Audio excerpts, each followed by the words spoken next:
That's not working too well. I'm just loud, so that's why. Better. One of the things that I have been committed to and I have done out in the community is really work to engage people in our government processes and cultivate new leadership. One of the challenges that we have in the DC government right now is that people get elected and then they sort of keep these positions like they're lifetime appointments, serving more than decades in the same seat. And what I like to do is create opportunities for people to be engaged. For example, when I was on the ANC, we created working committees where community members could participate, chair them, and then get ready to run for offices like ANC and council. And I think that needs to happen not only in the Latino community, but throughout our community. We have a government that is an older generation that has not looked back to the new generation, to the new populations that are coming to our city, and given them a hand to say, why don't you join me? Why don't you be a part of the change we need to be? And that's what we want to do. We need to do that by rooting out corruption in the council and throughout the government, and we need to be much more mindful of the diversity. And it's important that I thought it was 2%. It's good that it's 3%, but that's not enough. We need more diversity throughout every level of government. Thank you. Brianna, you're all about generalities. You're all about generalities and rhetoric and fine phrases, you know. This community needs answers, they need concrete action. And they need to see something in your past that you've actually accomplished. You mentioned Sustainable You, but Sustainable You, you know, the Sierra Club endorsed me immediately, which says something about the impact of your Sustainable You. We are looking for people who can get things done. I have gotten things done. I will continue to get things done. I hired the first Latinos in my class at the council. I had the highest ranking Latino staff member. You could be my successor, Lillian. You could be my successor. Jackie could be my successor. Josephine could be my successor. There are many Latinos that are poised. Gabriela Mossi, who comes and goes here, but she could be my successor. There are many Latinos and Latinas who are ready to step forward and say, I want to be a council member. And let me tell you, the seat's not vacant right at the moment. But it will become vacant. It will become vacant. And I will definitely be looking very seriously at a Latino to succeed me. Thank you.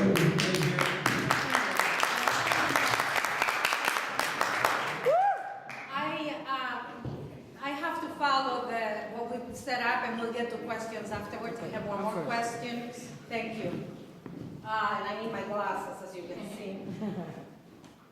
I used to work in the council, and it's been a while, and it felt like only about 500 people belong to the membership.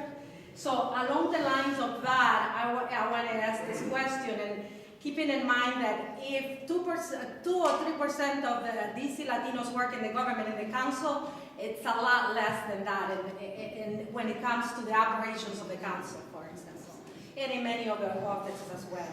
So discuss what you have done or will do to work collaboratively with other elected officials on issues important to the Latino community and other minority groups in the city. And for those in the council, I would like to hear what they're going to do to ensure that the council has access with language, with all kinds of ways beyond their office, not just in their office. And what are they going to do to ensure that their staff is somebody that welcomes everybody to the table, because I am concerned about that. You can keep the one that doesn't work. Well, thank you very much, Lillian. You know, as you know, I was the author of the Language Access Act. The Language Access Act made, you can't hear me? I don't think we want to use that. Microphone. Microphone is not working, I'm sorry. Oh, it's not working? Oh, there we go. Let's try to get this one. You guys? Hello? Hello? No, that's not working. Oh, right. That's great. How about this one? Hello? Hello? It's a little better. Franklin, make sure it's turned on. I think we can hear you now. There we go. Hello? No? Oh, there it There is. we go. Very good. Okay, can I start over? Over, please. Yeah. As you know, Lillian, I'm the author of the Language Access Act. And the Language Access Act was passed to ensure that essential government documents be printed in, at the time, 6 different languages. The council added French. I don't know when that happened, but we had Spanish and Amharic and Korean and Mandarin Chinese, so that important documents in city government are translated. What was your other question, Lillian? Lillian. What was your question? Working with my colleagues, well, I worked on my colleagues' successfully on a great number of issues involving the immigrant community. For example, keeping the police out of immigration matters has been very important, and I worked very hard to hard wall. When we found out that there was a police officer in Columbia Road who was at random asking people, "Are you a legal immigrant to the United States?" We stopped that. We stopped that in Columbia Road. We have limited the so-called secured communities program. Time's up. Oops. Okay, thank you. Okay, thanks. Thanks again, Lily, great question. I have a record of working with my colleagues on the Advisory Neighborhood Commission and the Neighborhood Association and throughout the community. I have a record of bringing people together around tough issues, specifically liquor licenses, development, historic preservation. But you know what? You can't work with your colleagues when 11 of them reprimand you for your behavior, for your ethical violations. When 11 of them say to you, "We are tired of working with you," it makes you much less effective. And this is what happened to Jim just last year.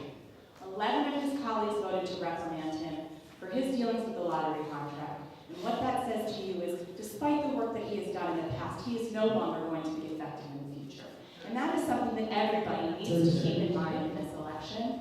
So much so that a sitting council member has endorsed me in this race, David Grasso, someone who is actually working to increase voter engagement, increase the voter rolls, and allow 15,000 more people in the Latino community to vote through his legislation.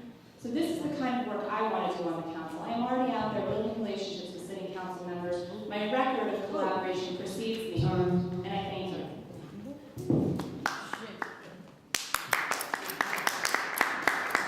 Ernie, we only have time for one question. I told two people that they were going to speak, but you know, this is where we are right now, so. Hi, my name is Jasmine from Mayoral Team. I'm vice chair. The phone is not working. I'm the vice chair. I'm the ANC 1D. Okay, thank you, Brianna, for coming. But this is an announcement. It's not a question. Also, I'm the president, 3145 Mount Pleasant Street, Tenant Association, Monsignor Romero's Apartments. And the announcement is the Monsignor Romero's Apartments or 3145 Mount Pleasant Street, Tenant Association, endorse Jim Graham campaign. Thank you.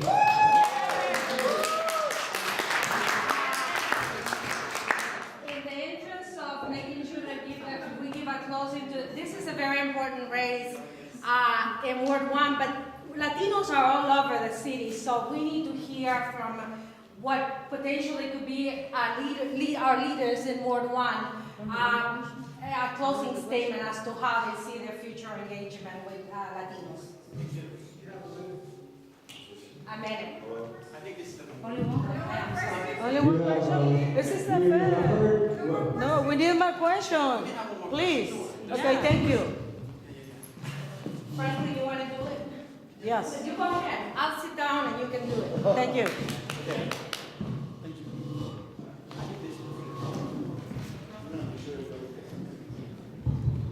Thank you. My name is Mayoral and I'm the DC Latino Caucus board member. Thank you both for coming here today.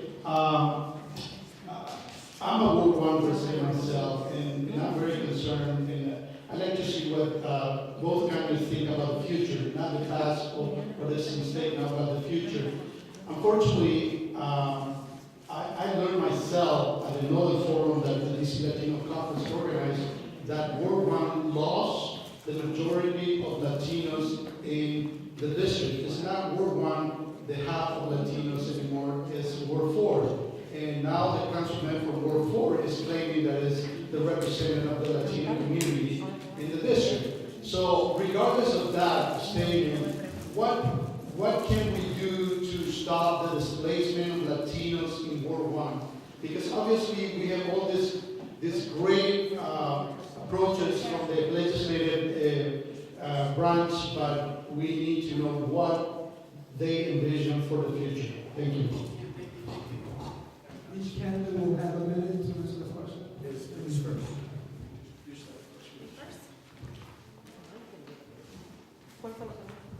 Thank you, Mario. Yes.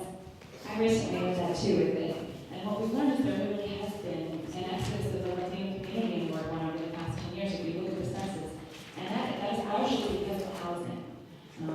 The loss of the Dover alone displaced 140 families, and before that building burned down, there were actually more than 7,000 code violations. And the operator of that building still operates property in Ward 1. So this is a huge concern. What we need to be doing is moving more people into home ownership. We need to support these families. We need to be providing family-sized affordable housing, providing stability, providing good workforce training, real good jobs, and sticking with our youth, keeping them in school so that they can be ready for the workforce. Those are the kinds of things that I want to do on the council. I think we've seen lots of great progress here in the Latino community, but here in Ward 1, people are losing the opportunity to affordable housing. We have to keep fighting for it. Thank you. Well, first, let's pin down the real facts as to where the population is. There's certainly been a population that has moved out of Ward 1. We have worked hard, as you know, to maintain our diversity here, and I think we've done a pretty good job of it. The Monsignor Romero Apartments, the St. Denis, Las Marias, 2922 Sherman. There's building after building that we have saved, affordable housing set aside. I was the author